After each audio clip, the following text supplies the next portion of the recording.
അങ്ങനെ അവസാനം റോഡൊന്നും ഇല്ലാത്തൊരു പുളിത്തോട്ടമാണോ, പക്ഷെ കണ്ടിട്ടൊരു തോട്ടം പോലെ എനിക്ക് തോന്നുന്നില്ല. പക്ഷെ പുളിയൊക്കെ നട്ടിട്ടുണ്ട്. അങ്ങനെ ഞാനും എൻ്റെ സൈക്കിൾ കുട്ടനും കൂടി എത്തിയിട്ടുണ്ട്. പക്ഷെ ഇവിടെയും ആൾക്കാർ സാധനം അടിക്കുന്നുണ്ട് കേട്ടോ. ഏത് ബ്രാൻഡാന്നുള്ളത് അറിയത്തില്ല. ഈ മാർക്ക് കണ്ടിട്ട് ആർക്കും മനസ്സിലാകുന്നുണ്ട് ഏത് ബ്രാൻഡാണ്. അവിടെ ചില്ല് ചെയ്യുന്നുണ്ട്. അവിടെയും കുപ്പികൾ ഇഷ്ടം പോലെ കിടക്കുന്നുണ്ട്. അപ്പം ഞാനിവിടെ മെയിനായിട്ട് വരാനുള്ള കാരണം എന്താണെന്ന് കാണിച്ചാൽ, ദിസ് ഈസ് ദ റീസൺ.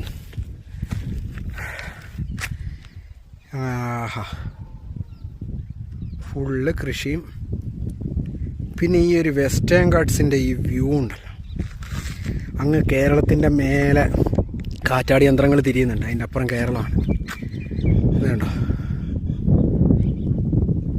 ഈ എന്നെ വല്ലാണ്ട് പിടിച്ചിരുത്തുന്നത്. അതായത് കുറച്ച് നാൾ UPSC ട്രൈ ചെയ്തിരുന്നു, ഒരു 4 വർഷം. അപ്പോൾ എനിക്ക് ജോഗ്രഫി ഭയങ്കര ഇഷ്ടമാണ്. അപ്പം എൻ്റെ അറിവിൽ ഞാൻ പറഞ്ഞുതരാം. വെസ്റ്റേൺ ഗട്ട്സിൻ്റെ ഭാഗങ്ങളാണിത്. വെസ്റ്റേൺ ഗട്ട്സ് ഇത് മൊത്തം വെസ്റ്റേൺ ഗട്ട്സാണ്. അങ്ങോട്ട് പോകുമ്പോൾ അങ്ങനെ ആ മലയ്ക്ക് അപ്പുറ സൈഡ് കൊടൈക്കനാൽ ആ ഏരിയ ആണിത് കേട്ടോ. അപ്പം അതുകൊണ്ട് തന്നെ എനിക്കിത് ഭയങ്കര ഇഷ്ടമാണ്.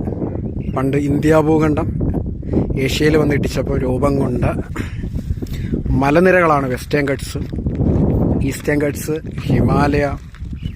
പിന്നെ പഴയ കുറച്ച് മലനിരകളുണ്ട് ഇന്ത്യയിൽ. വിന്ധ്യ സത്പുര റേഞ്ച്, ആരവല്ലി റേഞ്ചസൊക്കെ നമ്മുടെ ഏറ്റവും ഓൾഡസ്റ്റ് ആയിട്ടുള്ള മലനിരകളാണ്. ഇതൊക്കെ പുത്തനാണ്. പുത്തൻ എന്ന് വെച്ചാൽ നമുക്ക് ഇന്നലെ എടുത്ത ഡ്രസ്സ് പോലെയല്ല, മില്യൺസ് ഓഫ് ഇയേഴ്സ് അതിൽ പുത്തൻ. ഇതൊക്കെ കാണാനും ആസ്വദിക്കാനും ഈ ടെറൈൻ, അതായത് ഈ മല ഇവിടെ ഇല്ലെങ്കിൽ ഇതിൻ്റെ നേരെ അപ്പുറം കേരളമാണ്. കേരളത്തിൽ ഇങ്ങനത്തെ ഒരു ടെറൈൻ അല്ല. ഇത് പ്ലെയിൻസാണ്. അതിൻ്റെ ഇപ്പുറത്തുള്ള പ്ലെയിൻസ്, അപ്പുറത്ത് മലനാടുകളാണ്. ശരിക്കും അത് കാണുന്നില്ലേ, അതാണ് മൂന്നാർ വട്ടവട, ആ സൈഡാണിത്.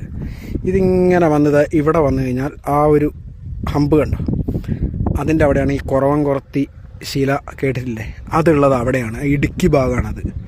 നമ്മളങ്ങനെ കുമിളി അതിലേ കയറിയിട്ടാണ് അങ്ങോട്ടേക്ക് വരുന്നത്. എന്തായാലും വ്യൂ അടിപൊളിയാണ്, പൊളി.